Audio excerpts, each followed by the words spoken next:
자, 안녕하세요. 반갑습니다. 반갑습니다. 네.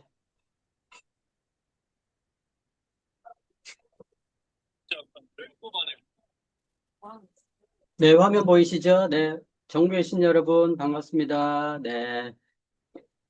비도 오고 날씨도 시원해졌네요. 그죠? 네. 오늘 고혈압 특강 예고한 대로 진행하도록 하겠습니다. 네.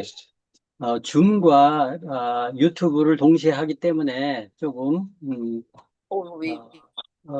하지만, 잘 진행해 보도록 하겠습니다. 네. 음소거 해주시고, 네. 자, 먼저, 저를 처음 본 분들이 계실 수 있어요. 그죠? 제 소개를 잠깐 하고, 그리고 진행하도록 하겠습니다. 네. 제 이름은 장영입니다. 네.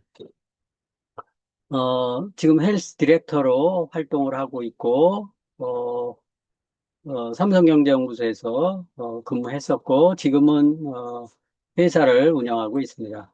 피닉스 아카데미, 그리고 이엑스포 회사 운영하고 있고, 제가 쓴 책들이 있는데, 한 20권 정도 썼어요. 썼는데, 최근에는, 건강 쪽에 주로 초점을 맞춰서 책을 쓰고 있습니다. 네.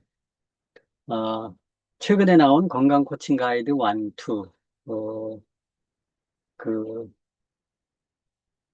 그리고 시크릿 건강 핸드북, 그리고 이제, 전자책으로 BSPS 몸과 삶을 바꾸는 기적. 그래서 오늘 강의 중에서 333 디톡스에 대한 얘기가 나와요. 바로 이 책에서 어, 쓴 내용들을 토대로 해서 설명을 좀 드릴 거고, 그리고 라이프 코칭 비즈니스나 뭐 관련된 책들이 있습니다.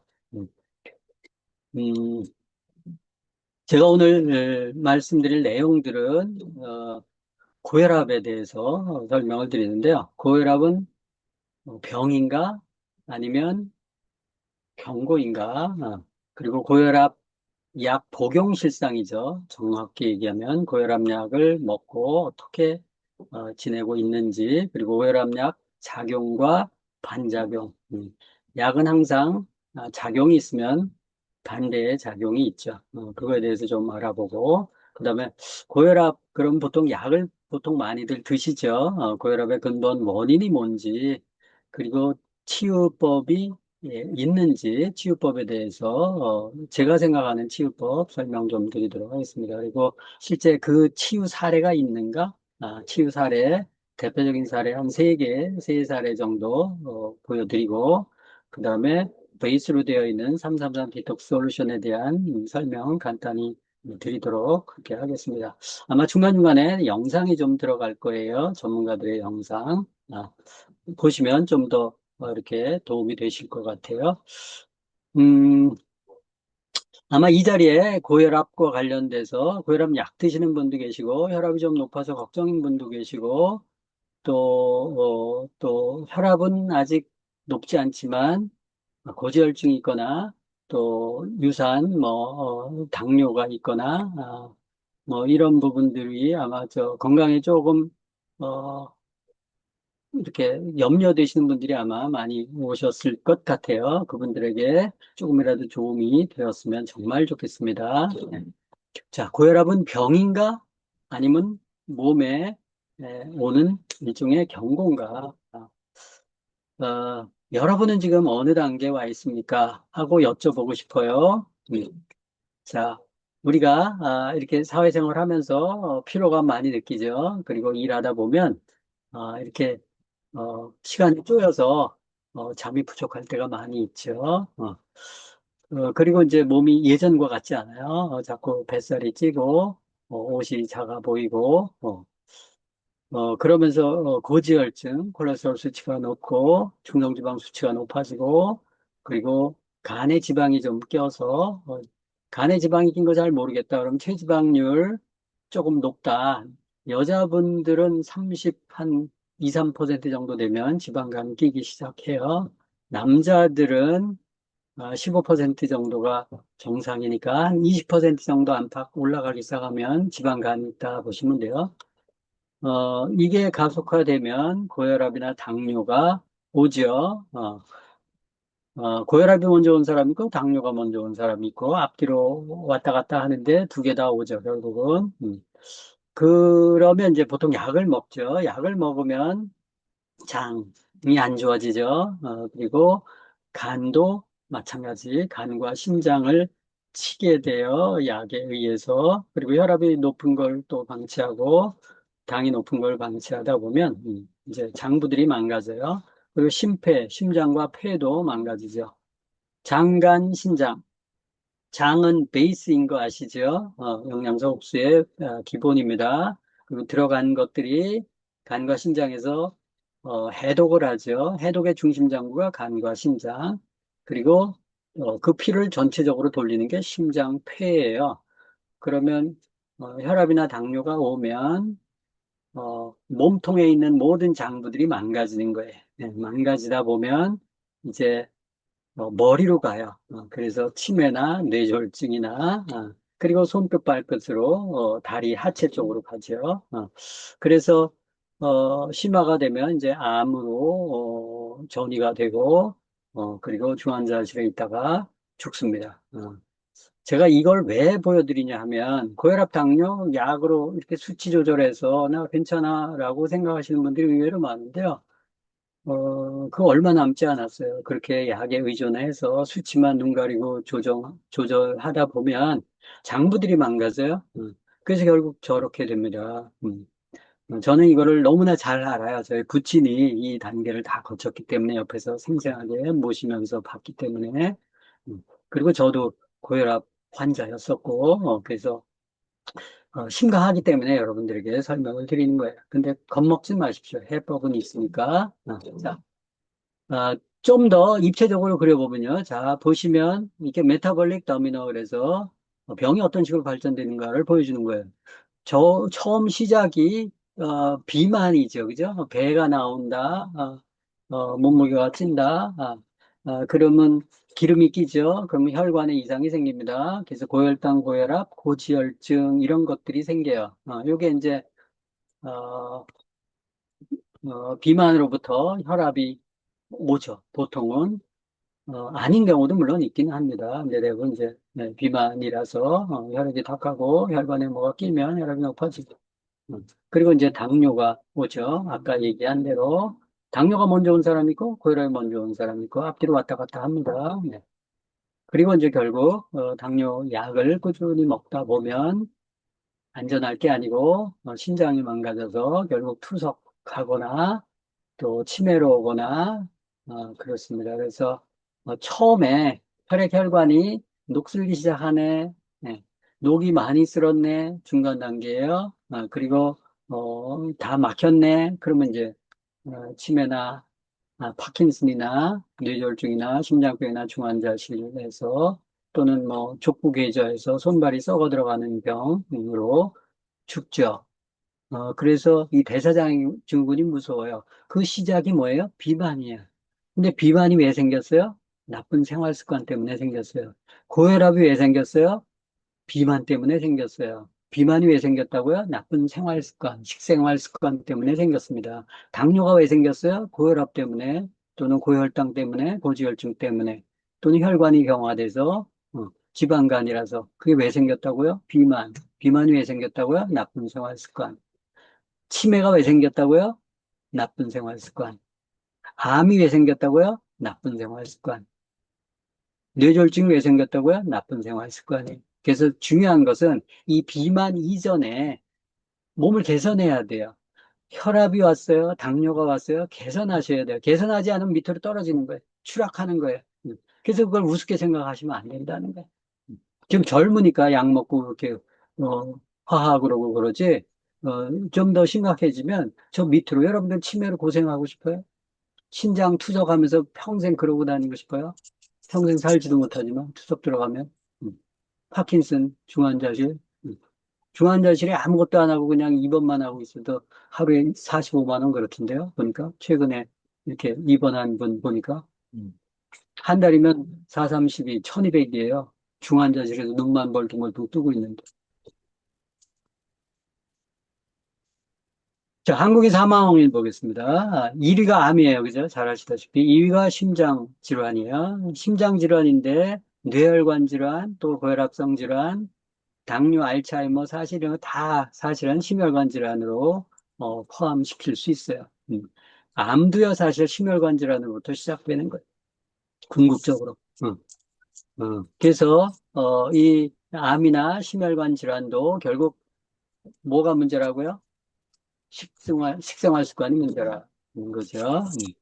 자, 고혈압 환자들 좀, 오늘 고혈압이니까 고혈압 환자 추이를 좀 보도록 하겠습니다. 30세 이상 한국인들 대상으로 해서 보니까 3명 중에 1명이 고혈압 환자예요. 2007년도에 708만 명 정도 됐는데, 고혈압 환자가 2021년도 지금 한 4년 정도 됐죠. 1300만이 넘었어요. 우리 5천만 넘은 거 아시죠? 그죠? 5천만 중에서 1300만 이상이 고혈압 환자. 3명 중에 1명이 30세 이상. 이게 시간이 가면 더 늘어나겠죠? 엄청난 인원수예요. 그죠? 그럼 이 사람들이 다 약을 먹는단 말이에요. 그죠? 고혈압 평생 약을 먹어야 하나? 여러분들, 어, 보통 약을 먹어야 한다고 배웠죠. 그래서 99%, 아마 99.9%가 이러고 있을걸요. 약을 먹어야 된다고. 약을 먹으면 안 된다고 생각하는데, 고혈압 약은 여러분들 혈압 수치를 낮추는 약이에요. 혈압 수치를 낮춰요. 내가 위에 혈압이 120이에요. 혈압약 먹으면 어떻게 돼요? 110, 100으로 떨어져요. 그 상태에서 혈압약 먹으면 어떻게 돼요? 80으로 떨어져요. 80인 상태에서 혈압약 먹죠? 60으로 떨어져요. 이게 혈압약의 위력이에요. 음. 혈압약은 무조건 낮춰요. 당뇨약도 똑같습니다. 그래서 잘 먹어야 돼요. 혈압 낮은데 혈압약 먹으면 문제 생깁니다. 당연히. 고혈압은 병이 아니에요. 아까 보셨죠? 비만은 사실 병이 아니에요. 어. 식습관 잘못해서 그런 거예요. 그걸 고치면 되는 거예요. 고혈압 뭐라고요? 약을 먹을 게 아니고 몸의 경고예요. 어. 당신 그렇게 먹으면 혈압 올라가서 몸이 안 좋아질 수 있어요. 혈압이 왜 올라가는지 알아? 물어보는 거예요, 몸에. 음. 몸의 경고를 들으면 방향을 바꿔야죠. 계속 약 하나 먹고 수치 조절된다고 룰루랄라 하고 계속 살면 나중에 문제가 심각해져요. 그래서 고혈압은 건강회복에 좋은 기회입니다. 여러분들이 제가 그랬던 것처럼. 저도 혈압이 높아서 굉장히 고민을 많이 했었거든요. 제 사례를 잠깐 보여드리도록 하겠습니다. 저는 본태성 고혈압이었어요. 그리고 부정맥이나 심부전증 같은 게 있었어요. 부정맥 잘 모르시죠? 심장이 막 찌르는 거예요, 바늘로. 신부전증, 숨이 막히고 이런 것들. 손발에 쥐도 나고 눈이 충혈이 되고 충혈이 되다 못해 출혈이 되고 멀미도 막 하고 그랬어요. 제가 20살 때 대학교 입학할 때 건강검진했더니 혈압이 155에 90이에요. 155에 90 높은 편이라고 알고 있죠, 그죠? 저는 혈압 처음 쟀거든요. 왜 그러냐고 물어보더라고요.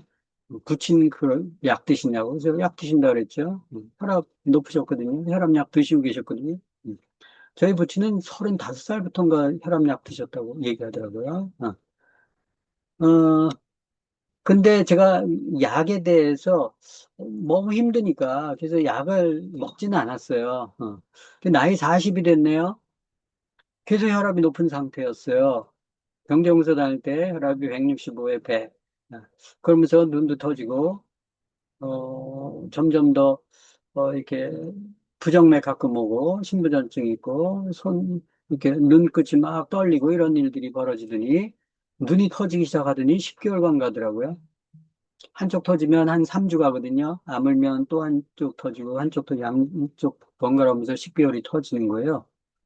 그 전에 제가 혈압에 대해서 고쳐보려고 노력을 했을까요? 안 했을까요? 나름대로 했죠. 이렇게 뭐, 운동도 하고, 뭐, 음식도 바꿔보고, 제가 뭐 그렇다고 뭐 음식 이상한 거 먹거나, 뭐, 고기를 좋아하거나, 술을 좋아하거나 그러지 않거든요. 그래서 이제, 나름 했는데도 혈압이 안 떨어지더라고요. 아마 그런 분들 여기 계실 거예요. 그러면 잘 귀담아 들으세요. 저도 혈압이 안 떨어져가지고, 너무너무, 뭐, 그, 기공도 배웠으려고요. 안 떨어지더라고요. 병원에 가도 뭐, 원인 모른다 그러고, 그래서 공부를 본격적으로 하기 시작했어요. 야, 이렇게 되면 죽겠다. 그래서 스트레스가 심해서 그렇다고 얘기하는데 스트레스 심하면 다 눈 터지고 혈압도 높아지나요? 그건 아니잖아요. 그죠? 현재 혈압은 126에 68입니다. 40세라 그랬잖아요. 그죠? 지금 20년이 훌쩍 넘었거든요. 24, 5년 정도 됐어요. 제 혈압이 126에 69. 이게 올 초에 2월 달에 재는 거예요. 126에 68이죠. 이 수치를 제가 한 41살 정도 혈압을 잡았거든요. 음. 그리고 지금까지 계속 유지하는 거예요. 음. 그럼 뭐가 있겠죠, 그죠? 혈압 잡는 거 간단해요. 어렵지 않아요. 정말. 보세요. 이분은, 60대이신데요. 여자분이세요. 이분이 키가 156이고 몸무게가 98kg예요. 왼쪽에 사진이. 오른쪽 많이 예뻐지시고 슬림해지셨잖아요. 그죠? 이분은 그 야채 이렇게 자영사업을 하셨었는데요. 무거운 거 들고 있다가 차가 옆으로 확 이렇게 지나가는 바람에 주저앉아서 넘어졌어요. 그래서 골반뼈에 금이 갔네요. 병원에 갔어요. 수술하기는 어렵다 그래서 약을 처방받았어요. 그 약을 계속 먹었더니 살이 막 찌는 거예요. 그리고 온몸이 가려운 거예요. 그리고 부종이 생기고, 그 자꾸 살이 찌니까 다이어트 했죠. 뭐 무슨 다이어트, 무슨 다이어트, 또 무슨 약초 뭐 이런 것들 먹었어요. 그 수차례 시도했는데 계속 요요가 일어나더니 저렇게 된 거예요. 그리고 몸이 아프잖아요. 그약 처방을 받죠. 진통제, 소염제, 고혈압, 당연히 고혈압이죠. 고지혈증 들어가죠. 치매약, 천식약, 이뇨제 뭐 이런 거 혈압약으로 들어가죠. 이런 거 한 주먹씩 먹었어요. 음. 1년에 한 번씩 다리 골절이 일어나서 병원에 입원을 하고 반복하고 이랬어요. 이러다가 이제 이 디톡스를 만나게 된 거예요. 그래서 저분이 저렇게 빠진 거거든요. 음. 어떻게 빠졌냐고요, 이분이? 어, 디톡스를 하고 한 세 달 정도, 이분이 비만, 고혈압, 당뇨 다 있었던 거예요. 치매, 전신. 여러분들 지금 이 자리에 아마 이분 같이 힘든 상황이 있는 분 없으셨을 거예요. 엉덩이 혹도 크고, 어깨도 파열이 돼서 들지도 못하고, 이분이 이렇게 됐어요. 98kg였죠? 근데 세 달 후에 73kg니까 몇 킬로가 빠진 겁니까? 25kg. 어, 체지방도 46.1%, 몸무게의 46%가 지방이었다는 거예요. 38.5로 빠졌고, 한 달 뒤에는 63kg, 32.8% 이렇게 빠져서, 체중이 35kg가 감량된, 1년에. 체지방률도 꽤 많이 감량이 됐죠. 14% 정도 감량이 됐네요. 이분은 지금 만 보 걷는 게 아니라 2만 보를 걸으세요. 우리 굿모닝 방에도 들어오시는데 제일 일찍 들어오세요. 몸이 많이 회복이 되셔서 이제 아주 건강해지셨어요. 자, 이런 분들도 있고. 그래서 저분이 이 혈압약을 드셨었죠, 당연히. 뭐 약 한 주먹씩 드셨었으니까. 지금 약 안 드시죠. 몸이 정상이 됐기 때문에.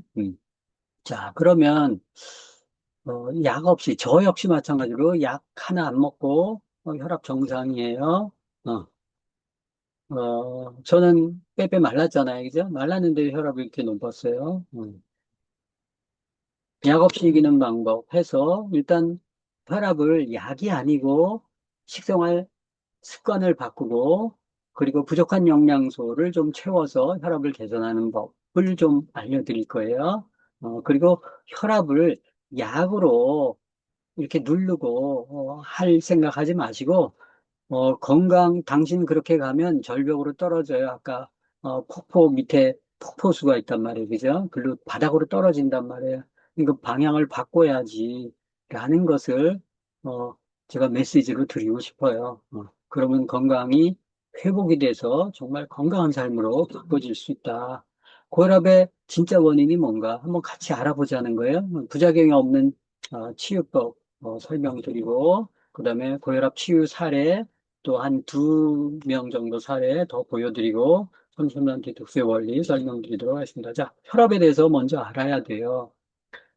혈압은 심장이 펌프를 하죠.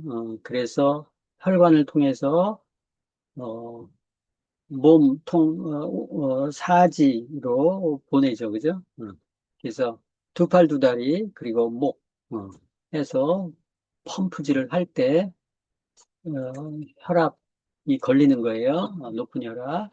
이완할 때 이제 들어오는 힘. 자, 이 혈압이 사람이 높은 거예요. 왜냐고요? 심장이 여기 있잖아요. 그죠? 가슴에 있잖아요. 머리는 여기 있어요. 손끝, 발끝, 머리끝까지 피를 보내려면 혈압을 눌려서 올려야 되잖아요. 그래서 직립보행하는 사람과 유인원이 혈압이 높아요. 개, 돼지, 말은요, 혈압이 높지 않아요. 왜? 기어다니니까 심장 위치와 머리 높이가 비슷하거든요. 그래서 혈압이 높다는 것은 직립보행 때문에 그렇구나라는 것을 여러분들이 아셔야 돼요. 어, 자, 혈압은 겨울에 높아요. 추우니까 혈관이 수축이 되죠. 여름은 이완이 되니까 낮아져요. 하루 중에도 바뀌어요. 수시로 바뀌어요. 한밤중에 제일 낮아요. 왜? 자고 있잖아요. 응. 누워 있잖아요. 응. 그러니까 혈압이 떨어지죠. 그리고 기상 아침에 일어나서 1시간 이내에 최고조에 달한다. 그래서 혈압을 잴 때는 아침에 일어나서 1시간 이내에 오줌 넣고 재라. 이렇게 얘기하죠. 밤이 되면 다시 내려간다. 활동을 할 때는 올라가고요. 밤이 되면 내려가요. 활동을 할 때 왜 올라가요? 머리, 손발 써야 되잖아요. 그러니까 혈압이 올라가야 돼. 혈압 떨어지면 못 움직이잖아요. 그죠? 나이에 따라서, 기온에 따라서, 계절에 따라서 차이 있는 거 아시죠? 나이가 들면 혈압이 올라가죠? 기온이 높아면 떨어지죠? 차지면 높아지죠? 계절 아시잖아요. 혈압은 계속 변해요. 변하는 게 당연하고요. 그래서 혈압 오르는 거에 대해서 너무 무서워하게 생각하지 마세요. 우리가 알고 있는 고혈압의 종류, 병원에서는 이렇게 얘기합니다. 두 가지로 얘기하죠. 본태성 고혈압. 두 번째는 2차성 고혈압. 본태성 고혈압은 원인을 모르겠다. 근데 왜 혈압이 높으니? 이거예요. 그래서 유전 아니면 비만, 나이가 들어서 소금 많이 먹어서 뭐 스트레스 많이 받아서 뭐 이렇게 얘기해요. 이런 사람들이 95%예요. 저처럼 19살, 20살 때 혈압이 높았어요. 본태성 고혈압이라고 얘기해요. 그게 95%라니까요. 2차성 고혈압은요. 이유가 있는 거예요. 임신 중독증. 또 방광이 망가졌어요. 요로가 폐쇄됐어요. 요로 폐쇄되면 오줌 싸요, 못 싸요? 못 싸죠. 오줌 못 넣으면 혈압 높아져요. 약물 복용하면 혈압이 또 높아질 수 있어요. 그죠? 그 후유증 때문에. 2차성 고혈압 아닌데 본태성 고혈압 환자들한테 전부 약 먹이죠. 원인을 모르죠. 근데 약을 먹여요. 자, 정상혈압 기준은 어떻습니까? 혈압 변천사를 보면 1900년대에는 160에 100도 그냥 정상으로 봤어요. 74년도에 140에 90으로 낮아졌어요. 그래서 혈압 환자들이 굉장히 늘어났고 약 먹는 환자들이 엄청나게 늘어났어요. 2003년도에 또 줄였네요. 135에 85로. 그리고 2014년도에 120에 80. 이게 미국인가 정했는데 그게 우리나라에 그대로 와서 120에 80을 정상혈압이라고 지금 보고 있어요. 정상혈압 기준이 왜 이렇게 낮아질까 봤더니 1974년도에 140에서 90이 정상혈압이야. 뭐 이렇게 정했어요. 누가 정했냐면 제약업자 몇 사람과 의사 몇 사람이 고혈압 퇴치 연맹이라는 걸 조직해서 독일에서요. 시작을 해서 이렇게 140에서 90 정하에 놓고 그 위면 혈압이다. 혈압약 먹이게 했어요. 환자가 3배나 늘어나서 돈을 많이 벌었겠죠. 저게 온 세계에 퍼졌다고 얘기해요. 제가 얘기하는 게 아니고요. 그 책에 나와 있는 겁니다. 그리고 책은 뒤에 소개해 드릴게요.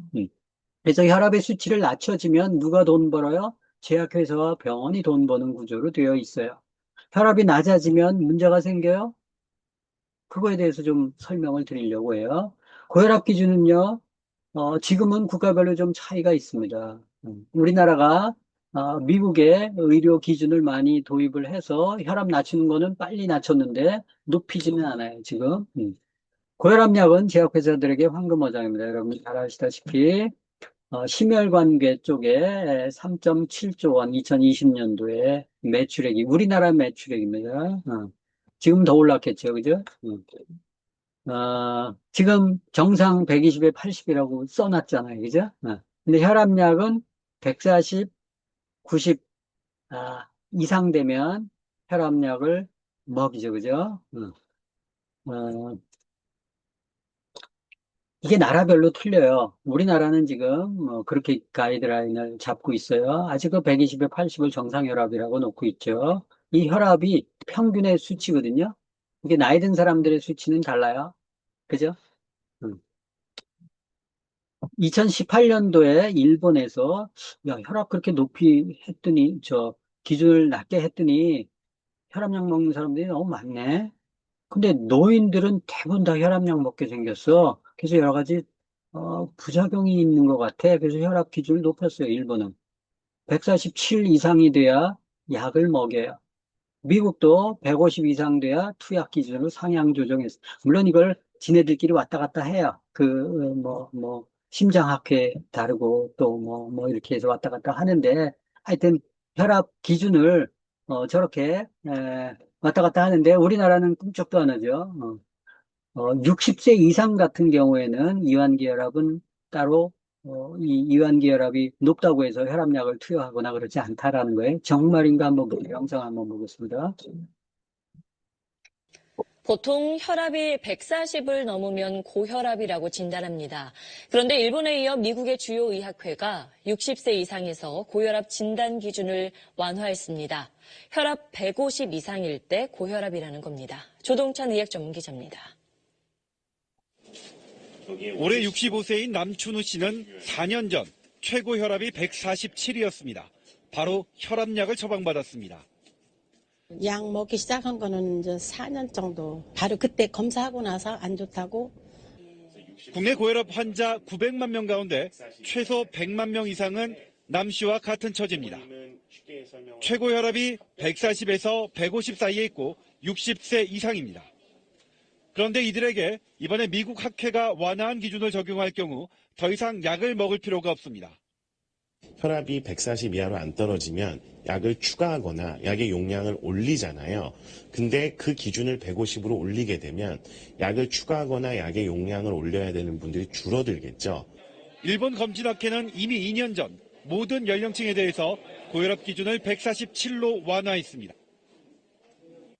네, 조 기자, 일본, 미국에서 고혈압 기준을 완화하고 있는 특별한 이유가 있는 겁니까? 네, 고혈압을 치료하는 이유는 뇌와 심장 합병증을 막기 위함입니다.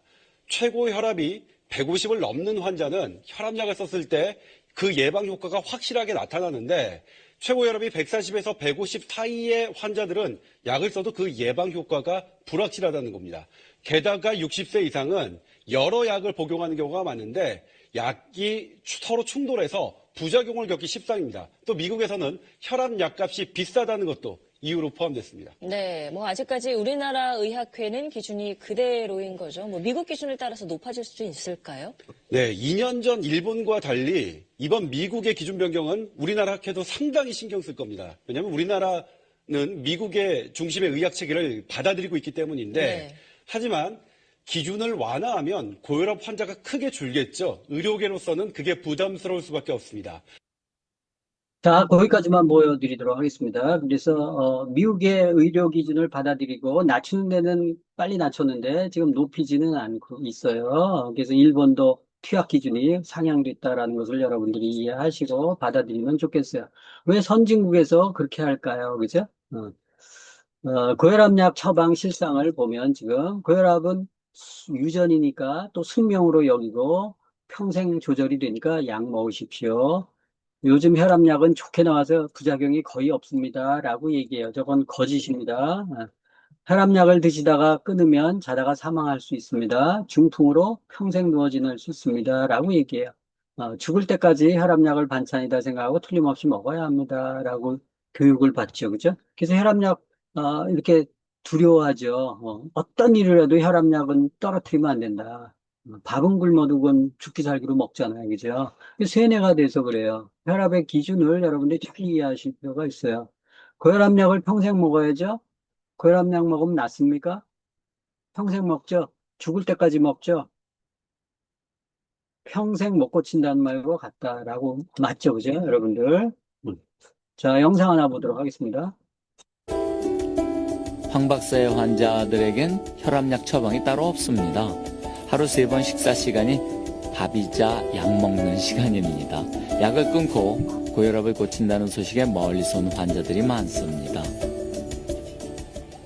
약을 끊어버리니까 일이 없는 거예요. 한 주먹씩 먹잖아요. 그렇게나 드셨어요? 네, 여섯 알 먹었나? 아침에 6알, 저녁에 5알, 아침에 1알. 응. 그러니까 두 알, 아무 일이 저녁에 없는 것 2알. 같아. 약을 안 드셔야 마음이 편하네. 이거 보따리로 갖고 다니는데. 거예요. 가방에서 한 보따리의 약이 나옵니다. 아침 저녁으로 2번씩 12년 동안 하루도 빼놓지 않고 드시던 약이랍니다. 성분이기 때문에 거기에 대한 어떤 당연히 내가 먹어야 되는 거 숙명인 줄 알고 먹었어요. 혈압이니까. 고혈압이다 하면은 약부터 주잖아요. 그러니까 이제 약만 먹다가 처음에 아픈 데가 없이. 선생님 말씀에 약을 안 먹고 나선다 하니까 지금 오는 거예요. 네, 이제 혈압약 끊으려고 약을 계속 드신 계속 먹었지. 하루도 안 빠지고. 먹을 때 그 내과 선생님이 그러시더라고요. 밥 한 끼는 굶어도 이 혈압약은 빼면 안 된다고. 그래서 살라고 계속. 혈압약하고 단뇨약은 오래 먹었지. 얼마나 드셨어요? 단뇨약은 그 8년 먹고 혈압약은 한 10년 됐어요. 걱정은 안 되셨어요? 혈압약 끊으라고 하셨을 때 선생님께서? 그래도 끊으라 하면 내한테는 그게 도움이 될까 싶어서 끊으라 하시지 뭐 나쁜 거 좋으라고는 끊으라 하는 건 아니니까 엄마 끊었구만. 닷새 전에 입원하신 김태화 할머니. 미국 아들네 놀러 갔다가 황 박사 방송을 본 아들 얘기를 듣고 그날로 대구로 다시 날아오셨답니다. 고혈압 약은 평생 먹어야 된다. 약을 한번 먹게 되면은 절대 끊으면 안 된다. 약을 끊으면은 큰 문제가 생긴다 하는 것을 귀가 따갑게 들어오죠. 그래서 혈압약 끊는 것을 굉장히 두렵게 그렇게 생각을 하는데요. 그걸 우리가 뒤집어 생각해 보면 고혈압 약은 평생 먹어야 된다는 말은 약으로는 고혈압을 평생 못 고친다 하는 말과 하여튼 똑같습니다. 고혈압 당뇨도 얼마든지 원래만 맞게 치료를 한다면은 얼마든지 그 병으로부터 이제 완치가 되고 벗어날 수도 있다.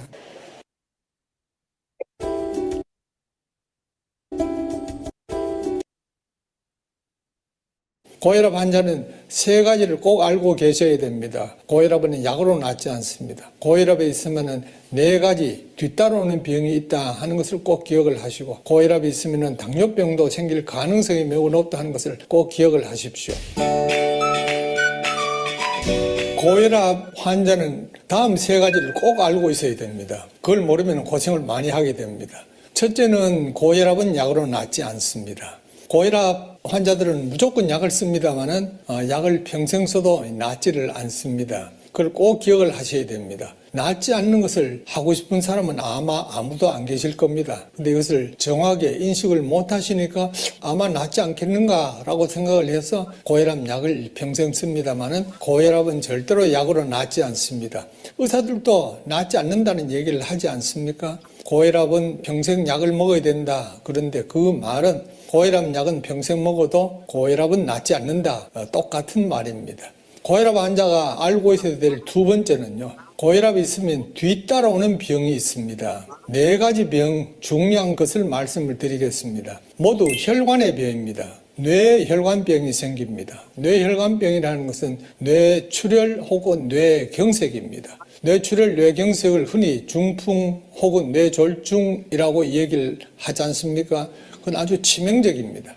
그리고 고혈압이 있을 때 또 뒤따라오는 2번째 병은 심장혈관병입니다. 심장혈관병은 협심증 혹은 심근경색입니다. 심장은 전신에 피를 보내주는 펌프 역할을 합니다. 피는 한 4분만 공급이 되지 않으면 사람은 죽습니다. 그러므로 심장에 혈액 공급이 충분히 되도록 돼야 되는데 심장 혈관이 좁아지면은 피가 잘 가지 않아서 심하면은 심장이 딱 멎기까지 합니다. 흔히 심장마비라고 얘기하는데 심정지라고 부르는 것이 옳죠. 고혈압이 있으면은 그 병이 잘 온다 하는 것을 꼭 기억을 하고 계셔야 됩니다. 고혈압이 있으면 또 뒤따라 오는 병이 눈에 혈관에 병이 생깁니다. 그걸 망막증이라고 부릅니다. 눈 안에 혈관이 터지거나 막히는 병입니다. 그 실명이 될 수가 있으니까 대단히 중요한 병이죠. 고혈압이 있으면 따라오는 4번째 병은 콩팥대 병이 생깁니다. 그런 병을 만성 콩팥병이라고 부릅니다. 만성 신부전이라 부르기도 하지요. 콩팥은 우리 몸에 노폐물을 배설해 주는 장기입니다. 노폐물은 매일 생깁니다. 그러면 매일 배설을 해줘야 되는데 그게 원활하게 되지 않으면 노폐물이 몸에 쌓입니다. 이러면 상당히 심각한 문제가 생기죠. 고혈압이 있으면 이런 네 가지 뇌혈관병, 심장혈관병, 눈혈관병, 콩팥혈관병이 생긴다는 것을 꼭 기억을 하고 계셔야 됩니다. 이 네 가지 병은 치명적입니다. 치명적이라는 말은 사람이 죽는다, 그 얘기죠. 고혈압 환자가 꼭 알고 있어야 될 세 번째 것은 고혈압이 있으면 당뇨병이 뒤따라오는 경우가 많습니다. 그러므로 고혈압이 있을 때는 당뇨병은 생기지 않아야지 하는 생각을 가지고 그 병을 예방을 해야 됩니다. 그런데 고혈압이 있으면서 대책을 세우지 않아서 당뇨병까지 생기는 경우가 많습니다. 여러분들 주의 한번 보십시오. 고혈압 하나만 있는 환자들도 있지만은 고혈압에다가 당뇨병까지 생겨서 두 가지 병을 가지고 있는 사람들이 주위에 대단히 많습니다. 고혈압 환자는 세 가지를 꼭 알고 계셔야 됩니다. 고혈압은 약으로 낫지 않습니다. 고혈압에 있으면은 네 가지 뒤따라오는 병이 있다 하는 것을 꼭 기억을 하시고, 고혈압이 있으면은 당뇨병도 생길 가능성이 매우 높다 하는 것을 꼭 기억을 하십시오. 이런 병들이 생기면 생길수록 훨씬 더 힘들어지는 것 아니겠습니까? 그러므로 대비하면은 미리 알고 있으면은 거기에 대한 해결을 하려고 노력을 많이 할 겁니다. 고혈압은 대단히 무서운 병이니까요. 그냥 대수롭지 않게 생각하시면 안 됩니다. 자, 여러분들 보셨죠? 저분이 고혈압이나 당뇨나 이런 부분들에 대해서 연구를 많이 하셨던 분이에요. 그래서 약으로 고치지 않고 음식으로, 식습관으로 이렇게 고치는 걸 많이 하시죠. 지금도 활동을 많이 하고 계십니다. 자, 우리가 고혈압약을 먹어요. 고혈압약에 긍정적인 부분이 있고 또 부정적인 부분이 있어요. 아까 혈압 환자가 본태성이 있고 2차성 혈압이 높은 사람들이 있다고 얘기했어요. 2차성으로 혈압이 높다 그러면 아마 약을 써야 될 거예요. 5%. 근데 본태성은 이유를 모르는데, 원인을 모르는데 유전적으로 그래, 본래 태어나기를 혈압이 높아. 그런 사람들한테 약 먹이는 것은 좀 한번 생각해 볼 필요가 있다라는 거예요. 어떤 약을 먹이냐면 고혈압약 이런 것들이에요. 혈압 수치를 낮출 때, 자, 일단 고혈압약은요, 이뇨제를 써요. 혈관에 피가 많으면 혈관이 압을 받죠. 혈압이 높아져요. 피를 줄이면요, 혈압이 떨어지죠. 피를 빼는 방법 중에서 가장 좋은 게 뭐야? 피의 원료 중에서 제일 많은 게 물이에요. 그래서 물 빼는 약을 줍니다. 그게 이뇨제예요. 이뇨제를 쓰면 오줌을 계속 넣어야 되겠죠? 그럼 수분이 부족하겠죠, 그죠? 혈압은 떨어지겠죠? 근데 혈액은 어떻게 되겠어요? 물이 부족하면 끈적끈적해지겠죠? 끈적해져서 엉켜붙으니까 고지혈증 약을 주는 거예요. 그래서 고혈압약이나 당뇨약을 주면 반드시 같이 가는 게 고지혈증 약이에요. 고지혈증 약은 뒤에서 설명드릴게요. 그래서 이뇨제로 물 빼는 약으로 혈압을 잡았어요. 그죠? 그렇지만 혈관이 네, 문제가 생기겠죠. 그리고 이제 혈관을 수축을 하면 혈압이 높아져요. 혈관을 확장시켜요. 혈관을 확장시키는 게 뭐 특정 효소를 억제시키고, 긴장하면 수축이 되잖아요. 그래서 긴장하지 않도록 이완해 주는 거, 뭐 자율신경, 부자율신경 아시죠? 교감신경, 부교감신경 이런 거.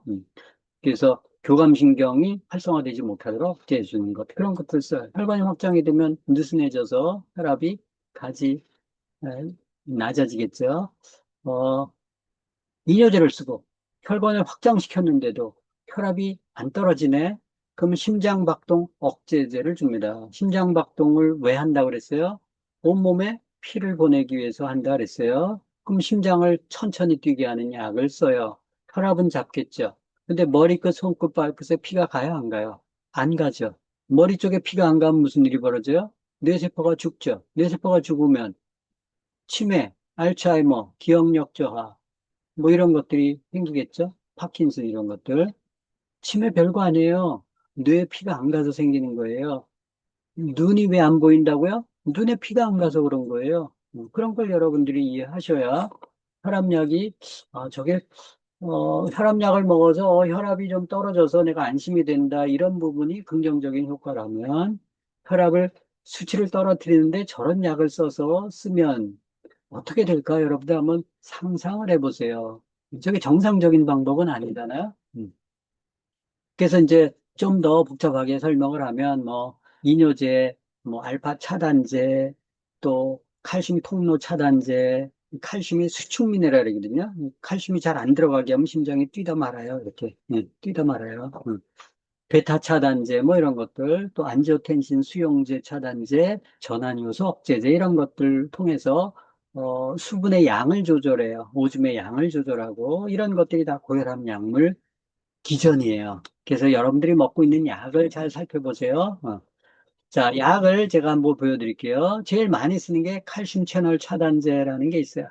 이건 심장박동 억제를 시킬 수 있고 혈관 확장제 이렇게 해서 두 가지 기능을 다 쓰는 약들이 요새는 혼합적으로 복합제제로 나와요. 암로디핀, 노바스크 이런 것들이 칼슘 채널 차단제인데 43% 시장 점유율 많이 차지하죠. 이거를 한 5년간 복용하잖아요. 그럼 암 환자가 늘어나요. 16%. 또 부종, 부어요. 왜 붓까요? 혈액순환이 안 되니까 붓죠.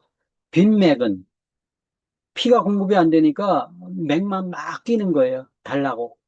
피 달라고. 심장마비죠. 이게 칼슘 채널제의 부작용이에요. 여러분 혈압 낮춰서 좋은 거예요? 아니면 심장마비로 죽겠어요? 어. 안지오텐신 억제제라는 게 있는데 이것도 43% 많이 쓰는 약이죠. 혈관 확장이나 수분 조절제예요. 이 안지오텐신이 어, 이 혈관을 수축시키는 성분인데 이 수축시키지 못하도록 하는 게 억제제죠. 카나브, 트윈스타, 아, 딜라트렌, 발사르탄 뭐 이런 약들이 있어요. 이런 약들은 부신의 안지오텐신, 부신이 어디 있는지 아시죠? 신장 위에 붙어 있는 거예요. 호르몬 조절해 주는 거. 거기에 기능을 억제해서 조절하는데 이게 수분을 조절하잖아요. 오줌을 조절하는 거, 오줌 양을 조절하는 거예요. 혈액 속에 수분 양을 조절하는 거다. 이거는 폐 모세혈관에서 생성이 되는 건데 그 효소 자체를 억제해 주는 거예요. 그러면 이 안지오텐신이라는 게 원래 혈관을 수축해서 혈압을 상승시키는 건데 이 효소를 못 만들게 만드는 거예요. 그러면 이게 폐에서 안지오텐신이 만들어진다고 하는데 이걸 못 만들면 어, 기침이 마른 기침 같은 것들을 많이 해요. 폐에서 왜 저걸 혈관을 수축시키겠어요? 안에 있는 찌꺼기를 이렇게 뱉어내려고 그러는 거 아니겠어요? 그죠? 뱉어내지 못하니까 기침으로 토해내야죠. 고칼륨 혈증, 신장의 기능이 문제가 생기면서 고칼륨증이 생겨요. 뭐 고칼륨증 생기면 뭐 과일, 채소 이런 거 다 익혀서 먹으라 그러고 현미 먹지 말라 그러고 뭐 신장 안 좋으면 현미 먹지 말라는 게 막 정설처럼 돼 있는데 고칼륨 혈증은 극히 일부 5%도 안 되는 사람들 이 약의 부작용 때문에 저런 경우 생길 수 있고 혈관 부종이 생겨요. 순환이 안 되니까 이런 것들을 여러분들이 알고 여러분들 먹고 있는 약이 뭔지를 한번 보세요. 자, 세 번째는 콜레스테롤 억제제. 이거 많이 쓰죠. 스타틴 계열의 리피토 크레스토정이에요. 고지혈증 약이라고 부르죠, 일명. 원래 LDL 콜레스테롤 수치 저하제로 나오는 거예요. 이 콜레스테롤은 어디서 만들어요? 간에서 만들어요. 간에서 75%를 생성합니다. 간에서 왜 만들까요? 필요하니까 만들지. 간에서 이거를 못 만들잖아요. 그럼 담즙을 못 만들어요. 왜냐하면 담즙의 원료가 콜레스테롤이에요. 담즙이 뭐예요? 간에서 싸는 똥이에요. 대장에서 싸는 똥이 똥이죠. 눈물에 콧물 뭐 이런 것들 분비물들이 나와야 되잖아요. 간에서 여기 빠져나와야 되는데 빠져나오지만 피가 탁해져요. 황달 같은 거 걸리잖아요. 코엔자임 Q10 같은 것들을 차단시켜요. 이 콜레스테롤 억제제 뒤에서 다시 설명드리도록 할게요. 사실은 이 콜레스테롤이 고지혈증에서 혈관을 막힌다고 하는데 이 콜레스테롤은 좋은 거예요. 이게 산패됐을 때 문제가 생기는 거예요. 그래서 기름이 좋아요, 나빠요? 좋은 기름 좋잖아요. 그게 산화되면 어때요? 들기름이라도 산화되면 나쁜 거예요.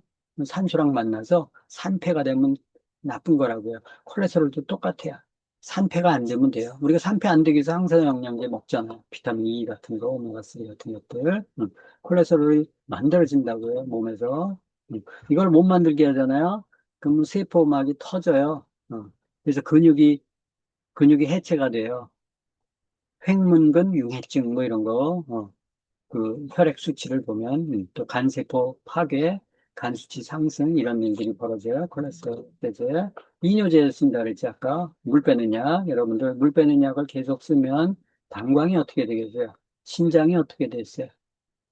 그리고 정상적으로 혈액에 수분이 부족하면 어떻게 되겠어요? 그죠? 다시 고지혈증이 유발되겠죠? 혈액이 끈끈해지잖아요. 물 빼니까 뻑뻑해지잖아요. 그거 돌려야 되잖아요. 그죠? 고지혈증 약을 좀. 그래서 여러분들이 잘 보시고, 요 설명은 여기 나는 혈압약을 믿지 않는다. 선재강 원장. 이분이 되게 고혈압적으로 이렇게 권위가 있어요. 실력이 있어요. 저분하고 아까 우리 황 박사님하고 현대의학에서는 아까 황성수 박사님이 또 한의학에서는 이분이 저도 개인적으로 잘 아는 분인데 책을 한번 보시면 이 책에도 역시 미국 보고서에 혈압약 강화제 5년 복용한 사람, 복용하지 않은 사람 사망률이 같다. 근데 7년 이상 복용하니까 혈압약 복용한 사람이 빨리 죽더라. 일본 보고서에도 혈압 강화제, 특히 칼슘 차단제가 뭔지 아세요? 심장 박동 억제제를 쓴다 그랬잖아요. 심장 박동이 돼야 되는데 이거 못하면 치매 잘 걸릴 거 아니에요. 심장 발작이 더 발생할 거예요. 그죠? 그 실험 안 해도 알지 그런 것들은. 혈압을 잡기 위해서 칼슘이 못 들어가게 하는데 음. 독일에서는 닥터 루벨과 하이리안 분이 진짜 고혈압 환자, 아까 고혈압 환자 5%뿐이 안 된다 그랬잖아요. 본태성 고혈압 환자가 95%라면서요. 이 혈압 강화제는 비학문적인 처방이다라고 얘기할 정도로 고혈압약은 사실은 비밀스러운 부분들이 좀 있을 수 있어요. 아까 혈압약의 기전을 여러분들 보시면 아시잖아요. 그죠? 자, 이거는요. 하저널이라고 어메리칸 허트 어소시에이션 저널인데 이 미국 그 심장 학회에서 유명한 저널이에요. 2019년도 11월 달에 한 3,550명을 13년간 추적 관찰했어요. 고혈압 환자들을 봤더니 여기 여러분들 보세요. 어, 빨간 선 있잖아요. 빨간 거. 혈압약을 복용하는데 혈압이 안 잡혀. 빨간색. 빨간색 라인 보이시죠? 오른쪽 쭉 올라가죠. 오른쪽에 심장 어택. 네. 이 심혈관 질환에 심장마비나 뭐 이렇게 심장 쪽에 쇼크가 온 경우에요. 어, 주황색은 혈압약은 안 먹었는데 고혈압. 즉 뭐예요? 이 사람은 고혈압인데 그냥 놔둔 거예요. 혈압약 안 먹은 사람이에요. 주황색. 혈압약을 먹었는데 혈압이 정상으로 됐어. 그게 초록색이에요.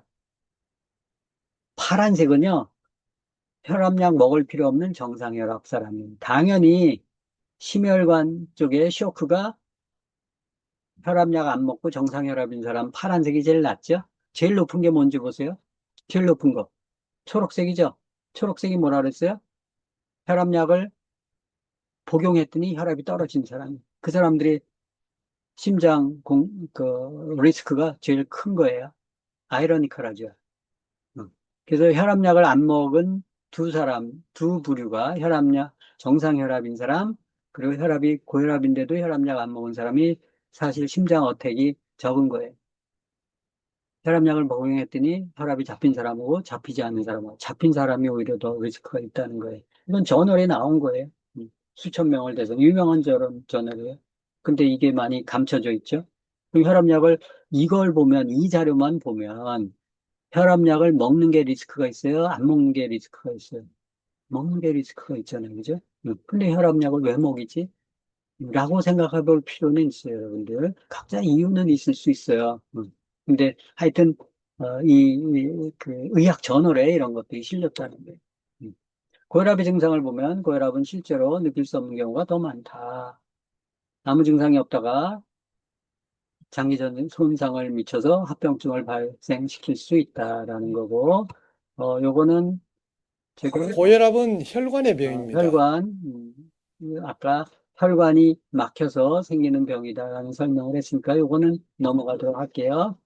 자, 고혈압은 아까 뇌혈관, 뇌 쪽 혈관을 막는다. 그리고 심장 혈관을 막는다. 그리고 눈 혈관을 막는다. 신장 혈관을 막는다. 이 혈관이 큰 혈관들이 뭐 저런 것들인데요. 어, 이것뿐이겠어요. 그죠? 그 말단 부분에 또 혈관을 막힐 수가 있는데 큰 혈관들은 저렇다라는 거예요. 뇌혈관에 병이 생기면 왜 보세요.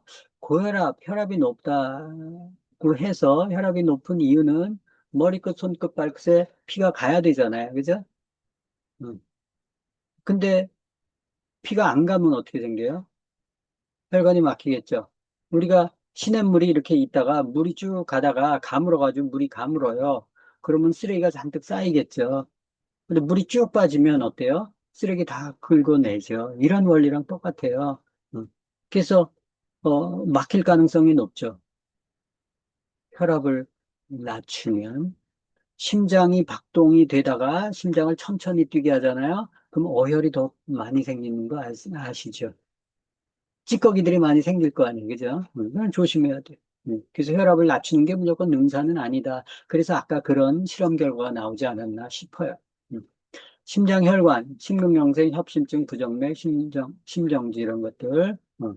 특히 이제 이 혈압이 높은 사람들은 그 관상동맥 이잖아요. 심장 박동시키는 동맥. 그게 가까이 있기 때문에 대동맥이 가까이 있기 때문에 심장이 가까이 있기 때문에 바로 연결이 돼서 거기 상처가 나가지고 이렇게 좁아지는 경우들이 이제 심근경색, 협심증, 부정맥 같은 것들이죠. 눈혈관 질환, 눈 쪽에 막히죠, 그죠? 백내장, 녹내장 뭐 이런 것들, 황반변성 이런 거 다 눈혈관 질환이에요. 시력 떨어지는 것도 신장 혈관 질환, 만성 신부전증, 콩팥병 같은 것들이 생기죠. 신장에서 피를 걸러내기 위해서는 일정한 압이 필요해요. 압이 필요해 이렇게 눌러가지고 안 좋은 피들을 이렇게 빼내는 거죠. 근데 그 압이 떨어지면 피를 걸러내지는 못해요. 이제 그런 부분들이 고혈압의 합병증인데 정확히 고혈압약의 합병증과 일치할 수 있다라는 것을 여러분들이 이해하셔야 되고 고혈압이 있으면 저런 병들이 생긴다. 내가 약을 먹어서 안심이다가 아니라는 거예요. 정확한 뭐 혈압 측정 같은 경우는 아침에 재는 게 좋고 높은 변이 아침에 일어나면 이제 혈압이 높아지고 가동을 해야 되니까 소변 후 1시간 이내 재는 게 좋다. 그리고 팔을 심장 높이와 같이 재는 게 좋아요. 그 측정 전에는 금연하고 커피 마시지 말라. 담배 피면 혈관이 수축되는 거 아시죠? 커피를 마셔도 긴장이 돼서 혈압이 높아져요. 그럼 혈압 높은 사람은 담배 피워야 돼요, 말아야 돼요? 커피 마셔야 돼요, 안 마셔야 돼요? 커피가 뭐 심혈관 질환에 좋다, 뭐 이런 얘기 하는 사람들이 있더라고요. 그죠? 근데 저거는 하지 말래. 혈압이 높아진다고. 그죠? 최소한의 5분간의 안정을 측정한다. 이런 것들을 측정을 하셔서 정확히 혈압을 측정하셔야 돼요. 고지혈증과 혈관경화 설명을 드리면 아까 고지혈증약 혈압약으로 들어가는데 우리가 단일약으로 병원에서 쓴 약 중에서 단일 제제로 매출액이 제일 높은 게 고지혈증 약이에요. 콜레스테롤 혈증 이런 거 낮춰주는 약이에요. 왜냐하면 고혈압, 당뇨 이전에 고지혈증부터 오잖아요. 그러니까 고지혈증 약을 줘요. 필요 이상으로 많은 지방 성분 물질이 혈관 내에 침착되면서 염증을 일으킬 수 있고 어쩌고 저쩌고 설명이 되어 있어요. 근데 그 콜레스테롤이 문제다. 콜레스테롤이 지방과 단백질이에요. 그래서 한국말로 지단백이에요. HDL, 하이 덴시티 단백질. 그래서 HDL이고 하이 덴시티 HDL이고 로우 덴시티 LDL이 단백질 비율이 낮은 거예요. 그래서 지방과 단백질이 이렇게 뭉쳐져서 있는 걸 콜레스테롤이라고 하는데 이 콜레스테롤이 몸에 필요해요. 간에서 만든다고 얘기했잖아요. 콜레스테롤이 좋아요. 근데 저게 활성산소와 만나가지고 산패가 됐을 때 문제가 되는 거예요. 산패가 되지 않으면 좋은 거죠. 그래서 콜레스테롤 수치를 일부러 낮출 필요는 없어요. 내가 좋은 콜레스테롤 갖고 있고 콜레스테롤을 상여시키지 않을 수 있으면. 고지혈증의 진단 기준은 이렇습니다. 총 콜레스테롤 수치가 얼마 이상이면 뭐 이렇게 얘기하고 LDL 콜레스테롤이 뭐 160 이상이면 어쩌고 이렇게 수치가 되어 있고 또 뭐 중성지방 이 중에서 이제 중성지방 수치 이거는 뱃살과 관련된 이 중성지방은 뭐 아무리 뜯어봐도 좋은 점은 없어요. 그래서 체지방률이 높으면 중성지방 수치 당연히 높아요. 혈액에 지방이 많이 섞여 있다 이런 뜻이에요. 저런 것들은 뱃살을 빼야 되겠죠. LDL 콜레스테롤도 이제 저게 상대적으로 산패가 잘 돼서 혈관을 경화시키는 주범이라고 얘기해서 LDL 콜레스테롤을 나쁘게 보는데 저게 하는 역할이 있거든요. 콜레스테롤이 혈관을 복구하는 물질 중에 하나가 콜레스테롤이에요. 그래서 저걸 무조건 낮춘다. 아까 고혈압약처럼 고지혈증 약도 그런 부분에 우려가 많이 있어요. 그래서 고지혈증 약 그 진단을 받았다. 약을 안 먹으면 좀 불편하고 그러신 분들은 비타민 B3를 드세요. 예전에는 고지혈증 약 처방 안 하고 이 비타민 B군을 줬거든요. 나이아스펜제. 근데 이게 보험 적용되고 수가가 재미없기 때문에 비타민이니까 싸거든요. 그러니까 이제 바뀌어서 했는데 내가 고지혈증 진단 받았어. 근데 약 안 먹기는 뭐 들어보니까 뭐 안 먹어도 될 것 같은데 불안하다. 그럼 비타민 B3를 드시라. 응? 콜레스테롤과 고지혈증약 좀 더 설명을 드리면 콜레스테롤은 세포막의 원료예요. 혈관이 손상이 되잖아요. 수시로 이렇게 출혈이 될 수 있어요, 안에. 이 상처가 나서. 우리 멍들잖아요. 이렇게. 제가 눈이 터졌잖아요. 그죠? 예전에. 눈 터진 게 왜 그래요? 저런 게 혈관에 상처가 나서 누수가 돼서 그런 거예요. 누수가 되는 이유는, 누혈이 되는 이유는 혈관이 탄력이 떨어져서 그런 거예요. 그죠? 노폐물이 있고 뭐 막히고 하니까 터진 거죠. 눈이 터지면 뇌가 터진 거거든요. 사실 위험한 거지. 근데 그렇게 터져요. 사방에서. 나이가 들면 더 그렇고. 이거 할 때 복구하는 물질이 콜레스테롤이에요. 지방이잖아요. 담즙의 원료이기도 해요. 아까 설명드렸죠. 담즙이 나와야 돼요. 그래야 간이 튼튼해져요. 담즙이 못 나오잖아요. 콜레스테롤 없으면 못 나와요. 혈액 내 지질 운반 같은 것들을 해줘요. 몸에 기름 없으면 큰일 나죠. 부신피지 호르몬, 성호르몬, 항스트레스 호르몬의 원료가 콜레스테롤이에요. 그러면 스트레스 많이 받은 사람은 콜레스테롤 수치가 높아져요, 낮아져요? 높아지지. 왜? 항스트레스 호르몬을 만들어야 버겨내기 때문에. 성호르몬, 부신피질 호르몬 이런 것도 역시 마찬가지예요. 그런 호르몬의 수요가 많은 사람들은 콜레스테롤 수치가 높아져요. 저처럼 삐쩍 말랐는데도 콜레스테롤 수치 높은 사람들은 스트레스에 민감하거나 신경이 예민하거나 아니면 어떤 특정 호르몬의 수요가 많은 사람들은 콜레스테롤 수치가 높아져요. 저걸 낮추면 어떻게 돼요? 호르몬 안 만들어지죠. 저걸 낮추면 어떻게 돼요? 세포막이 터지죠. 저걸 낮추면 어떻게 해요? 혈관이 상처가 복구가 안 되죠. 담즙을 못 만들어내죠. 그럼 간이 망가지죠. 이런 일들이 여러분들 아셔야 돼요. 간에서 75%를 콜레스테롤을 만들어요. 75%를. 그 동물의 25%, 식물에는 콜레스테롤 없습니다. 그래서 우리가 이렇게 균형을 유지해서 부족한 콜레스테롤은 간에서 만든다니까요. 만든 콜레스테롤 약을 통해서 막 내리죠. 간에서 75%를 만든 건, 85%를 만든 건 누가 판단해요? 몸 안에서 판단하는 거예요. 몸에서 필요하니까 만든 거 아니겠어요? 그죠? 몸을 존중해줘야 돼. 근데 인위적으로 낮추는 거는 문제가 있을 수 있다. 고지혈증은 지금 아스피린 계열과 또 스타틴 제제, 그래서 콜레스테롤 생성 억제제가 있어요. 아스피린, 와파린 계열은 항응고제예요. 항응고제가 뭐냐면 혈관이 상처가 나잖아요. 그럼 혈소판이 달라붙어서 그 빵꾸를 떼와요. 그 위에 이제 콜레스테롤을 이렇게 덧칠하죠. 오메가3가 있으면 오메가3가 덧칠하죠. 그래서 오메가3를 먹으면, 양질의 오메가3를 먹으면 콜레스테롤 수치가 떨어질 수 있는 거예요. 그 수요가 적어질 수 있기 때문에, 혈관을 복구해야 되니까. 그럼 혈소판을 안 만들면 어째요? 혈관이 터지면 새요.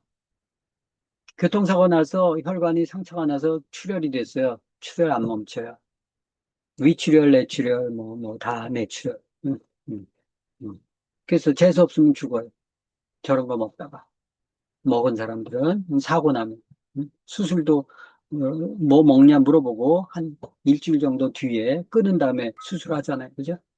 간에서 콜레스테롤 생성 억제를 해요. 콜레스테롤 생성을 억제하면 간이 망가져요. 이게 스타틴 제제. 강력하기 때문에 콜레스테롤 수치를 저하시킬 수 있어요. 그러면 아까 담즙이 못 만들어진다 그랬잖아요. 콜레스테롤 생성 억제하면 저 약을 먹잖아요. 그럼 간에서 담즙을 만들어야 돼. 간이 활성화되려면. 그럼 없는 담즙 없는 콜레스테롤 어디서 충당해요? 혈관에 있는 걸 다 끌어모아요. 그래서 담즙의 원료를 써서 간을 활성화시켜요. 그래서 간이 나빠지는 거예요.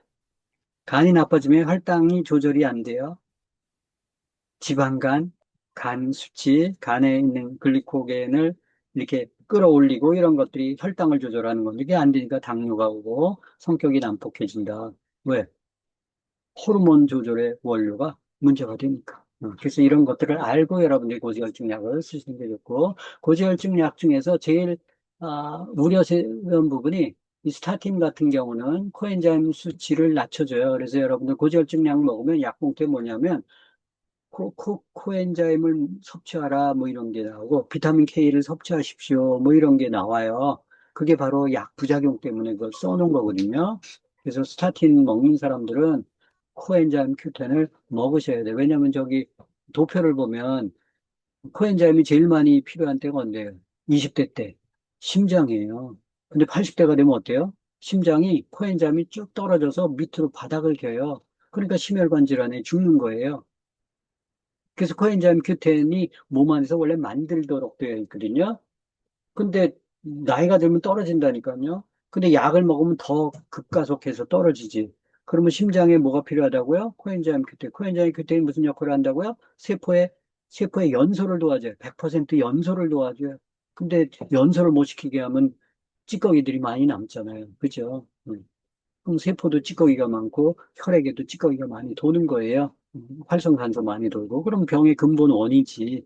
그래서 코엔자임 Q10 낮춰주는 거는 문제가 있어요. 그래서 여러분들이 혹시 난 스타틴 죽어도 먹어야 되겠다. 그러면 코엔자임 Q10 따로 드셔야 된다. 코엔자임 Q10이 여기 쭉 필요하면 간에 필요하죠. 나이가 들어서 폐에 필요하죠. 심장에 필요하죠. 허트에 필요하죠. 이게 코엔자임 중요해요. 자, 혈압약 쓰는 것들 기전 잠깐 설명을 드리도록 하겠습니다. 이분은 한림대학교 성심병원의 류마티스 내과의 김연아 교수라는 분이에요. 대학병원 진료 보셨으면 아시겠지만 3분, 5분은커녕 3분 이렇게 보잖아요. 그러면은 지금 자기가 보는 그 아주 작은 그 범위의 그 문제만 보는 것도 너무 바쁩니다.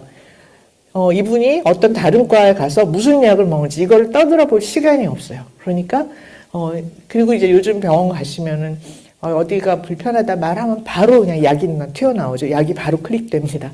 잘 들어주고 할 시간이 없어요. 그러다 보니까 약이 계속 많아질 수밖에 없습니다.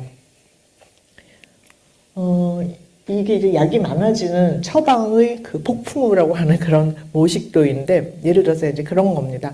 혈압 조절이 잘 안 되는데요? 그러면 이제 혈압약을 하나를 넣었어요. 약이라는 거는 효과가 있다면 반드시 부작용이 있습니다. 혈압약을 넣었는데 이제 다리가 붓기 시작을 해요. 이게 내가 왜 이렇게 다리가 부을까요? 그러면 또 잘 생각은 안 하고 검사를 또 막 한 다음에 특별한 이상이 없으니까 그런 부기를 빼드리겠습니다. 그리고 이제 이뇨제를 드려요. 이뇨제를 드시면 약이 3개가 되죠, 벌써. 이뇨제 드시면은 이제 콩팥에서 이제 영향이 있기 때문에 전해질이 막 흔들려요. 어르신들은 되게 취약하거든요. 그러면 또 피 검사를 해봤더니 막 뭐 포타슘 뭐 이런 그 중요한 전해질이 막 떨어지고 그럽니다. 그러면 이거 큰일 납니다. 이러면 또 심장마비 올 수 있습니다. 그러면서 이제 칼륨을 약을 또 드려요. 약이 4가지가 됩니다. 칼륨 먹으면 속 쓰려요. 이제 근데 속 쓰리는데 약 먹고 속 쓰리는데 어떻게 해요? 그러면은 위장약. 졸지에 혈압 조절하려고 그랬다. 약이 5개로 늘어나게 됩니다. 그런데 문제는 환자 말을 잘 들어주고 할 시간이 없고, 그리고 환자가 당장 이제 문제를 가지고 있으니까 이거는 어떻게 해결해야겠고, 그러다 보니 가장 효율적으로 이걸 대처하는 방법은 약을 처방하는 게 돼버렸습니다. 공공병원이라는 공공의료시설이라는 게 10%도 안 되는 나라입니다. 90%도 안 되는 나라입니다. 90%가 사기업하고 똑같은 논리로 움직이고 있는 그런 국가예요. 그래서 우리나라 의료 문제들은 이런 시각에서 보지 않으면은 적절하게 이해를 못 하시게 되는 거고, 그러다 보니 가장 많은 환자 큰 삼성병원이나 아산병원 가시면 환자 너무 많죠. 정말 어떨 때는 환자한테 휩쓸려가지고 이렇게 다니시죠. 환자를 많이 빠른 시간에 가장 효율적으로 처리하려면은 이렇게 조각조각으로 환자를 나눠서 보는 게 가장 효율적입니다. 그렇게 해서 이렇게 되는 겁니다. 이게 바람직할까요? 저는 이게 바람직하지 않다 생각을 하고, 이제 저한테도 오시는 분들이 많은데 문제가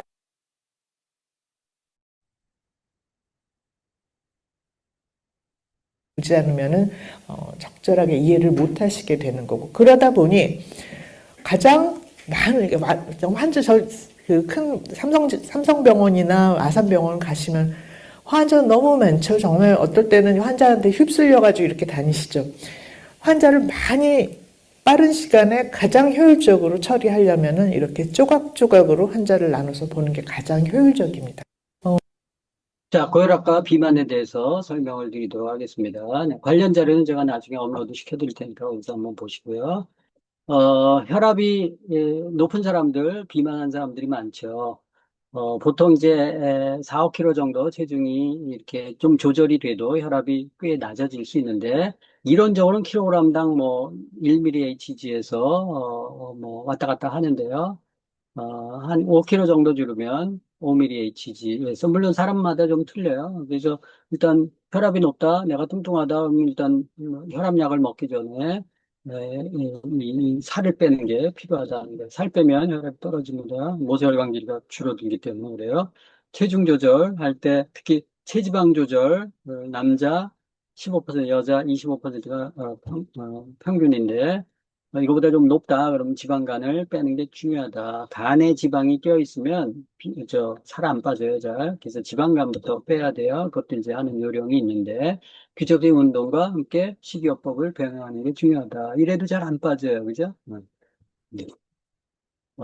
그리고 이제 좀 많이 퉁퉁한, 아까 영상에서 보셨었지만 초기 사례에서 퉁퉁하시면 이제 디톡스 같은 것들을 활용하시면 좋아요. 이 BSPS는 제가 많이 말씀드리기가 힘들고, 관련된 자료 같은 경우는 제가 책을 썼으니까 그 책을 좀 참조하시고 나중에 또 기회가 되시면 들으시면 좋을 것 같아요. 그 시크릿 건강 핸드북에도 그 책 내용들이 좀 있습니다.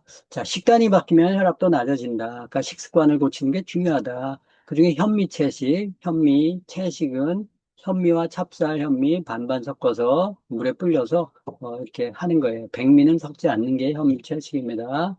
그러면 혈압 강화 효과가 분명히 있어요. 아까 황성수 박사님은 이 현미 채식으로 주로 많이 이렇게 환자들을 돌보죠. 그리고 육류 유제품 뭐 이런 것들 잘 안 먹는 게 좋고, 아침은 디톡스식 아침 식단으로 간단하게 먹는다. 특히 퉁퉁하신 분들이 세 끼 식사하는 거 너무 많아요. 나이가 들수록 그거에 대한 먹는 거에 집착이 많죠. 그래서 아침, 점심, 저녁 먹으니까 배가 나와가지고 이렇게 다니죠. 그래서 그런 것들은 이제 아침을 좀 간단하게 해서 이식 형태로 하는 게 좋고, 금주면 뭐 이런 거 당연하죠. 좀 일찍 자고 이런 것들이 필요하고, 요거는 제가, 그 황상수 박사님이 현미채식으로 혈압을 조절, 환자를 이렇게 입원시켜 놓고 혈압을 이렇게 수치 재는 영상이에요. 그걸 통해서 혈압이 현미채식을 통해서 엄격하게 하니까 낮아지는 거를 보여주는데, 그런 영상인데, 제가 시간 관계상 보여드리겠는데요. 자, 아침에 식사를 할 때, 우리가 가볍게 식사하는 게 필요해요. 특히 정상 체중 이상인 사람들은 세 끼 식사가 많아요. 그럼 배가 나오거든요. 그래서 한 끼로 아침 간단하게, 아침 안 먹는 사람들도 많잖아요. 이제 안 먹는 것보다는 유산균과 단백질, 근육이나 이런 것들이 빠지지 않도록 단백질과 그리고 장내 환경을 활성화시키기 위해서 유산균 정도는 아침에 이렇게 좀 드시고, 약간 허전하다 그러면 이제 과일 조금 이렇게 제철 과일 또는 사과 껍질째 좀 드시면 좋을 것 같아요. 그리고 이제 영양제 같은 경우, 비타민이나 이런 것들이 있으시면 저희가 먹는 영양제, 부족한 영양제 같은 것들을 조금 보충하시면 이게 아침 식사 끝이에요. 저도 이렇게 먹은 지 한 10여 년 정도 된 것 같아요. 아침 별로 안 먹히기 때문에. 그래서 저는 먹어줘야 되는데 사실 저체중이라서. 근데 이제 귀찮으니까 이렇게 해서 먹습니다 하면서 그런 부분들을 참조하셔서 아침 많이 먹고 배부르게 먹고 뭐 삼식이처럼 먹는데 그러지 마십시오. 뚱뚱하고 일정 체중 이상 되면 줄이시는 게 좋습니다. 간단하게. 자, 그러면 고혈압의 근본 원인이 뭔가? 일단 혈액이 탁한 거예요. 혈액이 탁탁하면 피가 잘 안 흐르겠죠. 그죠? 그럼 혈액을 탁하지 않게 맑게 해주면 되잖아요. 맑게 해주는데 비타민 B군이 연소를 도와주거든요. 혈액의 연소. 물론 음식을 조절해야죠. 그리고 비타민과 미네랄을 좀 많이 먹어야죠. 탄수화물, 지방, 단백질 이런 열량만 먹지 말고 태워주는 비타민 미네랄 같은 것들이 같이 들어가서 적당하게 먹는 게 중요하다라는 거고, 두 번째는 혈관이 딱딱해지는 거예요. 혈관이 딱딱해지면 막히잖아요. 혈관이 말랑말랑해야 조금만 펌핑해도 피가 확 가잖아요. 그죠? 혈관이 딱딱해질 때 문제인데, 이 딱딱해지는 게 혈관 탄력을 도와주는 게 콜라겐이잖아요. 콜라겐의 원료가 비타민 C와 단백질인 건 아시죠? 그리고 칼슘, 마그네슘 같은 것들이 혈관을 딱딱하게 해요. 부족하면 오메가3 같은 건 혈관벽에 끼어 있는 산패된 것들을 이렇게 기름으로 녹여내거든요. 그래서 혈관을 이렇게 소통이 잘 되게 해주죠. 양질의 오메가3 얘기하는 겁니다. 그래서 비타민 C, 단백질, 그리고 칼슘, 마그네슘 이런 것들이 혈관을 뚫는데, 혈관을 탄력 있게 만드는데 도움을 준다라는 것을 여러분들이 아시면, 내가 먹는 영양소로, 내가 먹는 음식으로 저게 해결이 안 되면 저렇게 해주면은 혈압이 떨어지겠네? 맞습니다. 저 같은 경우는 칼슘, 마그네슘 강추입니다. 또 피가 부족하거나 뭐 이런 사람들이 있어요. 잘 못 만들어내거나 철분 엽산 부족하거나 이런 사람들은 피가 이렇게 많이 조금만 가도 영양소가 딱 공급이 되는데 그게 부족하면 더 많이 공급해야 되니까 안간힘을 써서 혈압을 높일 수 있어요. 철분이나 엽산이나 이런 피에 부족한 영양소들을 집어넣어주면 혈압이 좀 떨어질 수 있고 조혈도 기능이 좋아질 수 있어요. 코엔자임, 셀레늄 이런 것들도 심장 기능에 문제가 있으면 보충해주면 좋습니다. 이 중에서 제가 조금 영양소는 천연원료 베이스의 영양소를 드시는 게 좋고, 합성은 저는 권유하지 않습니다. 몸의 에너지를 떨어뜨리고 부작용이 있을 수 있기 때문에. 근데 영양소는 충분히 채워줘야 효과가 있어요. 채워지지 않으면 효과가 반감됩니다. 나는 무슨 얘기냐? 나는 당신이 얘기하는 칼슘이나 오메가3나 비타민 C 먹었는데 왜 혈압이 안 떨어지지? 그럼 다른 이유가 있는 거예요. 부족하게 먹었거나 잘못 먹었거나 흡수가 안 되는 걸 먹었거나. 자, 요거는 칼슘 얘기인데요. 간단하니까 영상 하나. 정말 뼈나 뭐 이런 거, 칼조, 비타민, 칼슘 이런 거 정말 대수롭지 않게 생각했어요. 그렇지 않아요. 예, 그렇습니다. 자, 박상중 원장님, 네. 동맥경화와 칼슘은 어떤 연관이 있는 겁니까? 그러니까 우리가 이제 뼈라는 게 그 안에 이제 여러 가지 미네랄을 저장하는 저장 기능을 하는데요. 예. 이제 혈액 속에 칼슘이 부족해지면 뼈에 있는 칼슘을 끄집어냅니다. 그렇게 해서 이제 혈액 속에 칼슘 농도를 올리는데 문제는 이렇게 혈액 속에 나온 칼슘이 혈관벽 안에 침착이 될 수 있다는 거예요. 그러면 이제 거기에 이제 칼슘이 쌓여서 거기가 이제 딱딱해지는데 예. 그러면서 이제 그 부분에 또 상처가 날 수 있고 예. 그러다 보면 바이러스라든지 세균 같은 게 또 거기에 들러붙습니다. 그 이외에 여러 가지 물질들이 이제 거기에 들러붙기 시작하면서 점점 거기가 더 딱딱해지고 혈관 내를 막는 거죠. 그러면 이제 그게 혈관을 딱딱하게 하는 게 동맥경화고요. 이게 이제 딱딱해지다 못해서 아예 혈관 안을 다 막을 수도 있습니다. 그러면 그 이후로 가는 이 혈액이 공급이 안 되다 보니까 그쪽 부분에 있는 조직이 죽게 되거든요. 그게 이제 대표적인 게 심근경색. 예, 심장에 있는 혈관이 막히는 거. 그다음에 이제 뇌에 있는 혈관이 막히는 게 뇌경색. 그러니까 그런 아주 무서운 질병으로 이어질 수 있다라는 겁니다. 네. 정말 자, 혈관 경화의 주범 중에 하나가 칼슘인데 정확히 표현하면 칼슘이 섞여야 되는 거예요. 칼슘이 활성산소의 공격을 받아서 산화칼슘이 되면 석회가 되거든요. 그냥 칼슘은 이온체 돌아가서 좋은 거예요. 근데 이제 칼슘이 몸에 부족하면 뼈에서 녹은 칼슘이 돌아다니면서 역할을 하다가 활성산소를 만나서 산화가 돼요. 그럼 석회가 돼서 혈관벽에 끼는 거예요. 그거를 막아주기 위해서 우리가 유기산이나 이런 것들을 먹잖아요. 이렇게 해서 식물로 채집한 칼슘은 악성칼슘이 되지 않고 부족했을 때 뼈에서 녹여낸 칼슘이 악성칼슘화 된다는 것을 여러분이 잘 기억하셔야 저거를 이해하실 수 있어요. 자, 그리고 근데 우리가 뭐 여러 가지 알려드렸는데 왜 저런 원인들을 잡으면 비만, 혈압 왜 못 잡을까? 첫째는 잘못된 식생활 습관은 그대로 두고 식품만 먹어서 그래요. 건강식품, 영양제 먹으면 좋아진다고 얘기하는데 내가 음식 습관은 엉망이에요. 뭐 고기 좋아하고 유제품 좋아하고 튀김 좋아하고 밀가루 좋아하고 뭐 커피 되는 대로 마시고 술 마시고 뭐 하면서 식품을 몇 개 먹어요. 그럼 한 20, 30%뿐이 안 좋아질 수 있잖아요. 그죠? 근데 내가 식습관을 좀 현미채식하고 과일 채소 좀 먹고 하면서 반듯하게 하면서 영양제를 먹잖아요. 좋은 식품을 먹잖아요. 그럼 80에서 90% 좋아져요. 그럼 확 좋아지잖아요. 그럼 몸이 확 변해요. 음. 그래서 식생활 습관을 바꿔주는 게 중요해요. 아까 우리가 그 질병의 이 폭포 개념의 그 그림을 보여드렸잖아요. 그 밑은 전부 나락으로 떨어지는데 시작이 뭐라고요? 잘못된 식생활 습관. 저걸 바꿔줘야 돼요. 저걸 바꿔줘야 혈압도 잡을 수 있어요. 음. 제가 약을 뭐라 그런 게 아니라 약에 의존하지 않고 낫는 게 중요하잖아요. 그럼 식습관을 바꿔줘요. 식습관을 바꿔주려면 머리를 바꿔줘야 돼요. 고정된 건강에 대한 관념을 바꿔줘야 돼요. 저게 잘 바뀌어요, 안 바뀌어요? 안 바뀌지. 매스컴에서 뭐 여러 가지 많이 떠드니까 그냥 헷갈리는 거예요, 사람들. 네. 머리를 바꿔줘야 된다. 안 바뀌죠. 그래서 제가 오픈 건강 교실을 하는. 음. 그리고 또, 그 비만이나 혈압 뭐 이런 것들은 약간의 조금 난이도가 높잖아요. 그죠? 건강문진에서 팔로우파 같이 그 체계가 있어야 돼요. 혼자 하기는 힘들죠. 그죠? 또 호전 반응 같은 게 나오면 그 대처하기가 좀 힘들어요. 경험이 없으면. 그래서 그런 부분들을 처음부터 끝까지 이렇게 좀 안내를 좀 받고 갈 수 있으면 좋잖아요. 혈압약을 먹어야 혈압을 고칠 수 있다라고 생각하다가 현미채식으로 고칠 수 있네. 칼슘 마그네슘으로도 고칠 수 있네. 오메가3도 좋아지는 경우들이 있네. 이런 것들을 사례들을 보면 여러분들 자신감이 생기잖아요. 그죠? 이제 그런 체계 같은 것들이 있어야 돼. 건강을 이렇게 카운슬링 하는데 오장육부에 대한 기본적인 개념이 없으면 카운슬링은 잘 못하잖아요. 그래서 저는 건강 코칭 같은 것들을 좀 이렇게 배우는 그런 교실이 필요하다 그런 생각을 해요.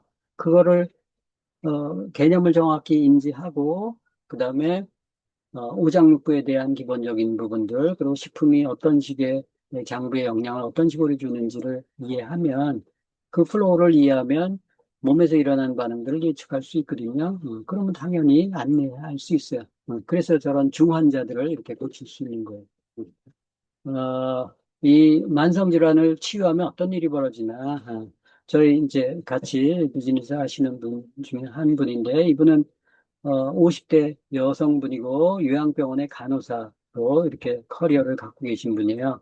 키가 158이고 몸무게가 78kg 정도 됐었는데 이분이 비만에 당뇨에 이분이 체지방률이 46.4%가 그랬거든요. 46%.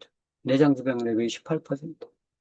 비만, 당뇨, 지방간, 심근경색, 천식, 갑상선 기능 저하 뭐 이런 거 천식 20년 동안 앓고 온갖 잡병으로 있었고 병원에 계단 오르내리는 것도 힘들고 그랬었는데 이분이 동생의 도움을 받아가지고 디톡스를 했어요. 아까 BSPS 디톡스. 그래서 1개월 만에 5kg 빠지고 6개월 만에 10.6kg 정도 빠지고 체지방도 한 40% 떨어지고 최근에는 뭐 60kg 정도 내외 체지방률도 많이 떨어져서 30% 초반 정도에 가 있으세요. 이분은 디톡스하고 몸이 좋아지시니까 주변에서 막 이렇게 물어보고 하니까 그분들 이렇게 좀 안내해주고 소개해주고 하다 보니까 1년 만에 플래티넘이 되셨어요. 1년 만에. 네. 현재는 2년 만에 파운더스 플래티넘이 되셔서 연 4천만 원 정도 이상의 캐시백을 받는 분이 됐어요. 저분이 만약에 그냥 비만, 당뇨, 지방간, 심근경색, 천식, 계단도 오르내리지 못하고 그냥 병원 생활도 못하실 정도로 병이 악화됐었는데 그렇게 사셨다면 계속 사셨다면 어떻게 됐겠어요? 이제 중환자실에 있어야 되겠죠? 근데 지금 아주 건강해져서 날아다니세요. 네. 또 이분을 소개한 분이 동생분이에요. 이분 이제 부동산 사무실 중개업소를 운영하시고 능력 있으신 분이. 근데 이분도 이렇게 퉁퉁했었어요. 이분은 고도비만이었었고 눈이 황반변성으로 이렇게 좀 실명 위기에 있었고 머리에 심한 두통이 있었고 병원에서 뭐 찍고 해도 뭐 해결할 수 없어서 디톡스를 하게 된 케이스예요. 이분이 이렇게 됐어요. 어, 이분이 술이나 뭐 이런 거 회식 자리가 많으니까 술 마시고 뭐 이러면서 이제 다 습관 바꾸고 저렇게 날씬하게 됐고 하다 보니까 역시 주변에서 물어보고 하다 보니까 디톡스 후에 이분도 1년 만에 플래티넘이 되셨고 현재 3년 정도 지났는데 에메랄드 되시고 한 1억 정도의 캐시백을 받는 분이 되셨어요. 이런 분들이 만약에 만성질환에 얽매여서 비만 상태로 있고 또 약을 계속 먹으면서 그냥 의존하셨다면 이런 일들이 안 일어났을 거예요. 그죠? 그래서 여러분들이 혹시 비만이나 당뇨나 또 고지혈증이나 고혈압이나 이런 걸로 또 뭐 천식이나 뭐 이런 병이 있으시면 그거를 효과적으로 잘 개선을 하시면 여러분들 몸이 자산이 되는 거예요. 그죠? 그래서 이런 비만이나 혈압을 치유할 수 있다면 중환자 안 될 수 있잖아요. 그죠? 삶의 질이 얼마나 달라지겠어요. 병원비 뭐 주구장창 이렇게 보시면 별의 병들 다 걸리잖아요. 그죠? 병원에서 뭐 이렇게 몇 번 입원하다 보면 뭐 몇백만 원, 검사하면은 뭐 몇백만 원, 뭐 좀 더 심하면 뭐 몇천만 원 이렇게 들어가잖아요. 그죠? 무릎 관절 수술하는데도 2천만 원씩 드니까 뭐 그러던데 보니까. 뭐 보험에서 뭐 1,000만 원, 2천만 원 이런 얘기 하더라고요. 병원비 절감할 수 있죠. 일할 자유 있죠. 가족들과 여행 실컷 다닐 수 있죠. 그리고 퉁퉁해서 이렇게 비대해가지고 일 잘 못하잖아요. 그래서 날씬해져가지고 일하면 효율성도 늘어나고 자신감도 제고되고 친구들이 부러워하는 삶 살지 않겠어요? 여러분들 이렇게 퉁퉁하게 사는 거 하고 날씬하게 건강하게 사는 거 하고 삶의 질이 확 달라질 거 아니에요. 그 주변 가족들도 얼마나 안심하고 얼마나 뿌듯하겠어요. 친구들도 얼마나 좋아하겠어요. 그죠? 또 구전을 통해서 아까 저분들처럼 저렇게 높은 수입은 아닐지라도 한 15% 내외 정도 해서 캐시백을 이렇게 받으면 한 100만 원 정도 브론즈 빌더 정도 되면 100만 원 정도 수입이 될 수 있잖아요. 몸을 잘 만들면 저렇게 될 수 있어요. 내 몸을 못 만드니까 못하는 거지. 그죠? 구전이 안 되는 거지. 저희 뚱뚱하면서 다이어트하고 디톡스하고 식품 먹으면 좋아져, 좋아져. 그러면 누가 믿겠어요. 그죠? 자기 몸이 좋아져야지. 병이 없어야지. 자기는 약을 먹으면서 누구한테 식품을 권하겠어요. 그죠? 자기 몸을 만드는 게 중요해요.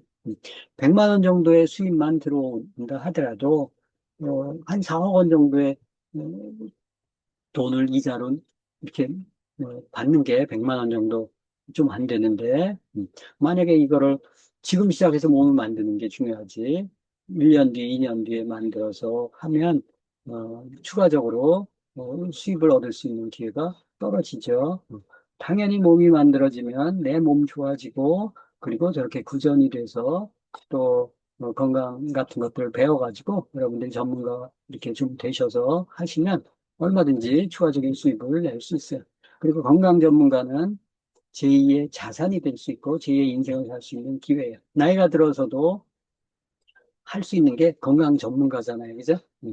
저도 나이가 들면서 더 활동을 많이 하게 되는 것 같아요. 왜냐하면 이게 이 경력이 붙으면 붙을수록 더 그 파워풀해지는 것 같아요.